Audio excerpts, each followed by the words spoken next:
Hi guys, welcome back to the channel. Hope you're all well. Hope you're all keeping warm as well on this, what is a kind of freezing January morning, the time of me recording this. I wanted to talk about today, in the wake of the videos that I've done when I've talked about kind of the changing landscape of movie consumption and cinephilia and all those kinds of things, where I've looked at streaming services. And then in the wake of Total Film Magazine's collapse and shutting its doors in November of last year, and a couple of videos that I've done on that, I wanted to talk about another what I think is a kind of movie phenomenon that seems to be disappearing in front of our eyes. That, to be honest with you, I haven't really taken much stock of until recently, which is when I went into a couple of stores that we have in this country that sell things like magazines and books, your W.H. Smiths, your Waterstones, things of that nature, looking for these kinds of books, to realize there isn't any anymore. And I did, I took a cursory glance at Amazon to try and see if they had any recent editions or anything, and there aren't any.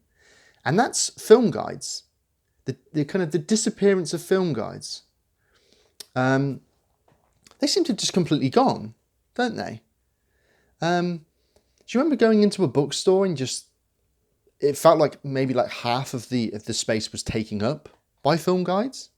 I feel sorry for. I tend to feel sorry for kind of like the younger generation, perhaps, of cinephiles or film fans that are coming through that are discovering cinema on a kind of wider scale.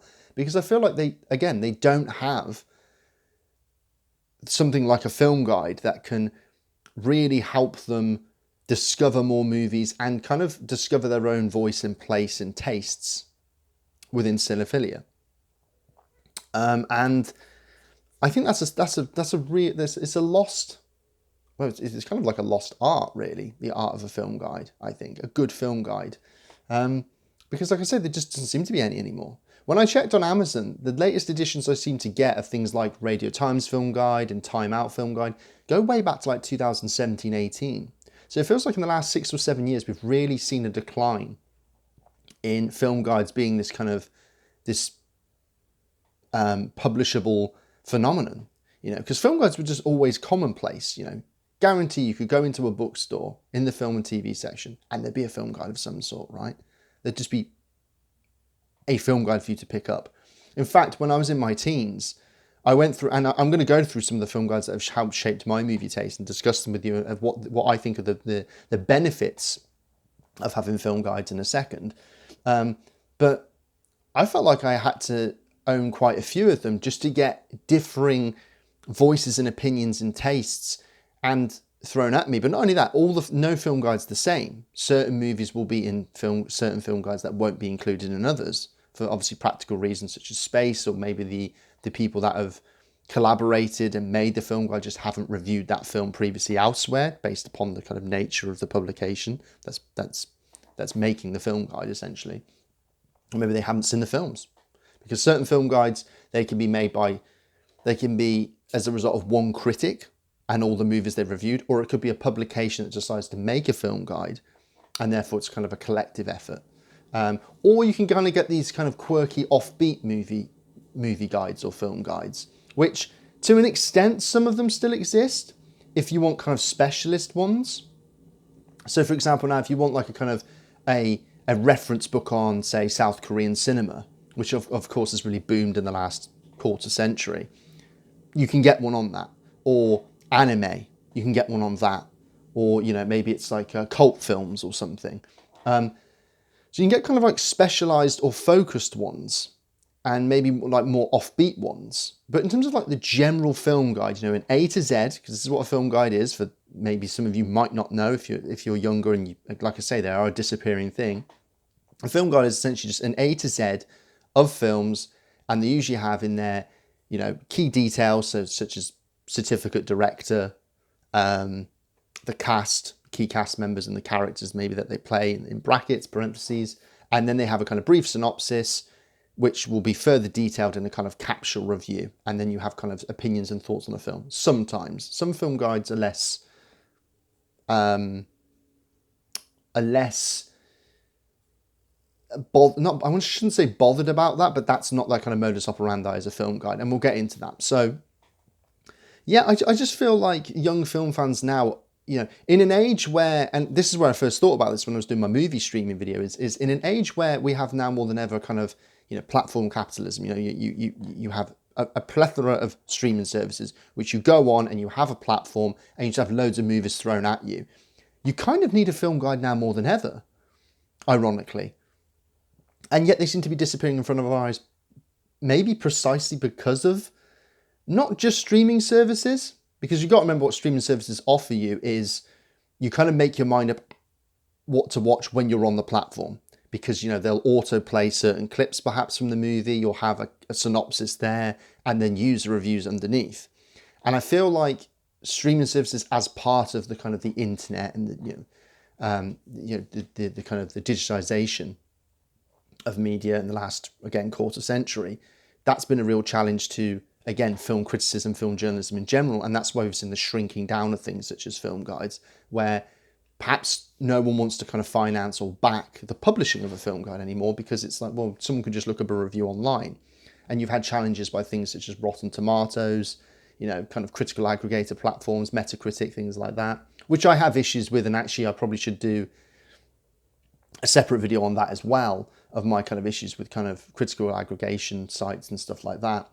But essentially the supposed democratization of film criticism, that anyone can essentially talk about a film or review a film, i.e. me on a YouTube channel such as this, means that perhaps you don't need that film guide anymore. But here's the thing, the purpose of a film guide wasn't always necessarily to tell you what to watch, but it was to get it was an authoritative source where in one place you could look up, like I say, an A to Z of movies. Not every movie that's ever existed, of course, because you would need a massive, it wouldn't be practical, would it, to publish a film guide like that? But an A to Z of movies where you can get some thoughts and opinions, and in the house style, like, so it's written in a particular way, and you kind of get a sense of personality and authority to those opinions, okay?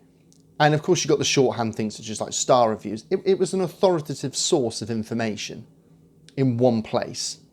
And that's what we're kind of missing. I think we need that signposting guide now more than ever because of things such as streaming sites.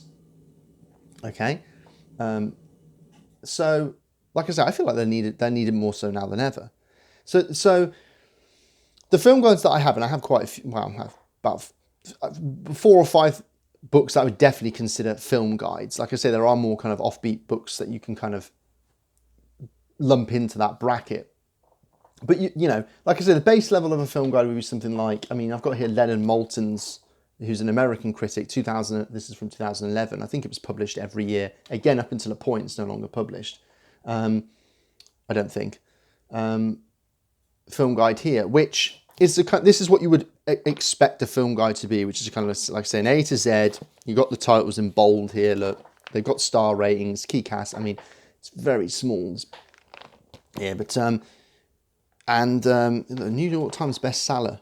You wouldn't think that now of a movie guide, would you? But it'd have brief plot synopsis and then some brief comments as to why what Moulton thinks about the film. So this is like one critic and all the movies that he's reviewed. Okay. Now, this is one of these film guides that I'm not a huge fan of these kinds of film guides. And the reason why is because for me, they are quantity at the expense of quality. Now, I'm not criticizing the writing of Moulton. What I'm saying is that there's so many movies in here. This is the film guide that I have with the most films in, I would say. But you don't get much detail, written detail, as to the kind of the criticism and his thoughts and opinions of the film. You get a couple of sentences which kind of explains the star rating that he attributes. I think he goes from 0.5 star to 4 stars is how this works. But some film guides get up to 5 stars. But this is a kind of like what I would say is like the equivalent of kind of like having a TV guide in book form on your lap of movies. You know how you look at a TV guide and it tells you the synopsis, it gives you a star rating and maybe a sentence or two about of evaluative judgment of the film, the quality of the film. That's essentially what this is. A few more sentences perhaps, and a bit more space dedicated to bigger movies or more notable movies. That's essentially what this is, I think. And I don't really refer to this often as a consequence of that, I must say. I'm not a huge fan of the format of these kinds of film guides. It's why I never got, for example, two staples when I was growing up was Halliwell's film guide, or three actually, Halliwell's, Radio Times and Time Out. I never pulled the trigger on those, precisely because I thought they struck me too much as, again, like I say, a TV guide, listings from A to Z without much sense of criticism and personality coming through. So, like I say, I've got this one, but I don't really refer to it that often, I must say. However, something like this, and this may have been the first film guide I ever bought, if not, it was the second, is, and I've talked about these guys in a previous video in relation to Total Films, Empire. They published a film guide in 2005. This is the first edition. And they only published a second one in 2006, a year later, which had, it was silver, the second one, I think. As you can see, it's very worn. The back's come off, so because it's 20 years old now, essentially, and it's been used a lot.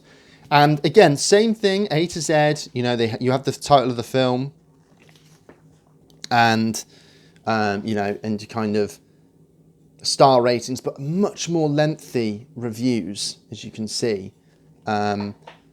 So, and this is a consequence of, because Empire is a film magazine and it's collaborative, obviously it has multiple people doing film reviews, and its focus is film criticism, you get much more in-depth reviews, and you get them essentially, they were ported over from the magazine into this in one location of all the movies that they reviewed in their time as publication.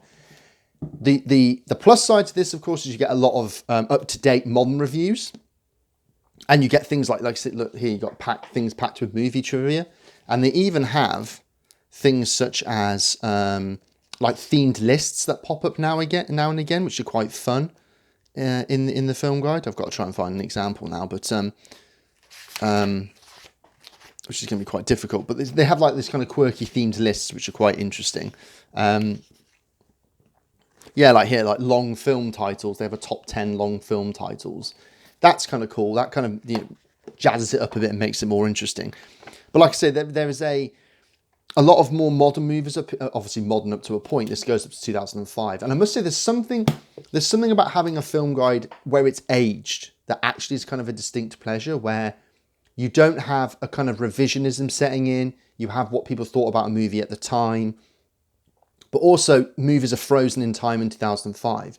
I don't have to consider the next 20 years of movies if I don't want to. Not that that's not me saying, you know, sod the last 20 years of cinema. What I'm saying is it's interesting to stop a point in time and just focus on movies before that point if you wanted to, and they're present in this film guide. Does that make sense? And then, of course, but I mean, the drawback of this being that if they hadn't reviewed it for the magazine by 2005, so an older or a classic movie, it wouldn't make it in here. So the Empire's shortcoming is that it just simply doesn't have enough. I mean, it has plenty, but not enough as some other film guides of the classic movies, because they just simply weren't reviewed at the point of this being made. But it is one of, you know, this is one where, and again, you get a sense of the house style, the type of writing. There's a lot of movie trivia in the reviews.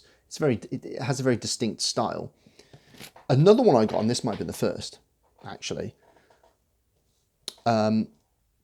is Virgin's film guide, which in any other capacity I would not have come across. But it was in a bookstore one day and I bought it. They don't have as many titles. It's a thick book, but that's because actually the quality of their reviews, again, as you can see, I've done this thing here, what all these highlighting are, is I went through, because I was young and nerdy, I highlighted all the movies that had 5 and 4 stars by colour code, so I could kind of try and prioritise some viewing, essentially, when I was younger. And then I also highlight every movie that I've seen in here, well, up to a point. I don't think I've done it in a while, but that's what I used to do. Like, for example, here, Blackness Sisters is highlighted. Look, Michael Powell's movie, which gets 5 stars. One issue I do have with this film guide, so this has a lot of older movies in it and less so modern movies. Again, this was published in 2005. But one of my issues with this when I was younger that really irritated me is they'd have a bias towards older cinema. So anything from the 30s, 40s and 50s, the majority of this, they rated movies from, I think, 0.5 star to 5 stars in here. So they did 0.5 star ratings as well. Most movies that would get 4.5 or 5 stars, 95% of them were before the 80s. So they were they were much more rewarding to or sympathetic towards. So essentially their taste was, I suppose that comes through, is that they think older cinema is better. That's the impression that you got from this, you know. Whereas it seemed to be harsher on kind of modern cinema from, say, the 70s onwards or the 80s onwards. That used to really irritate me when I was younger.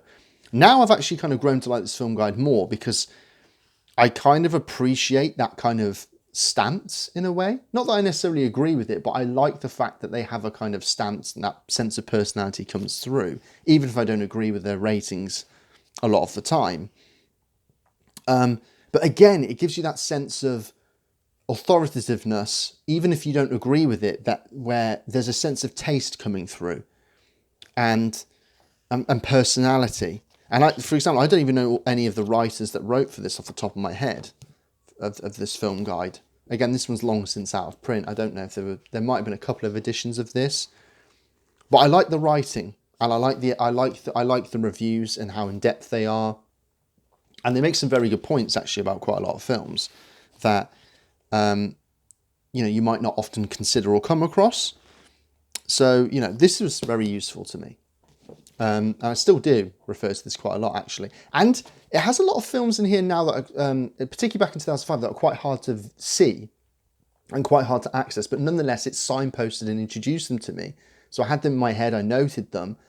And as a result, some of these films have come out in the 20 years since. And here I can find a review of them as a consequence, which is really nice. Again, a sense of purpose. Some more offbeat ones now. Just got 2 more to show you and talk about. This is obviously a very popular one. It had loads of editions, but they've stopped in this country anyway. I think a 2024 edition has been published in other countries, but not in this one. I don't know if it's to do with any kind of weird rights issues or anything, but this was published every year for about, it felt like 15 years. Probably know it, 1,001 Movies to See Before You Die. This is an old edition I have. This is, again, around 2005. This is one of the early editions. Again, I kind of like it because it's not overly proliferated with newer movies as a consequence, because it can only go up to 2005. And you get a lot of, again, so 1,001 Movies, what this does, again, this reason why this isn't a strict film guide is because it isn't A to Z. Its limit is 1,001, and it's based upon what a qualitative signifier, which is if it's in here, we think it's worthy of being considered one of the great movies ever made. Of course, that's the purpose of the book, and it goes in kind of chronological order. So you go right from, is it Trip to the Moon by Méliès? So that's 1902, isn't it? Yeah, 1902.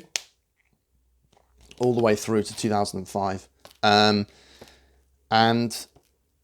what I love about this is the criticism. You have so many good contributors and authors here. And of course, the presentation of the book's really nice. It's kind of glossy book, but it has a lot of movies in here that some real offbeat selections, some real kind of deep dives for sure. And it's a book that I've referred to so many times. And I'll be honest, I refer to the older edition more than the newer ones because, I want to talk about this. Actually, I want to do a video specifically on 1,001 Movies. So I won't talk too much about it, but, and my pros and cons of the book and my issues with it and so on and so forth. And also what I really like about the book, which I've kind of touched upon anyway. But essentially it functions as a film guide, right? It introduces you to movies that you might not have heard of and might not have seen. So, but again, that stopped being published in this country. Even that, which, it sold millions of copies, I think, in the end, globally anyway.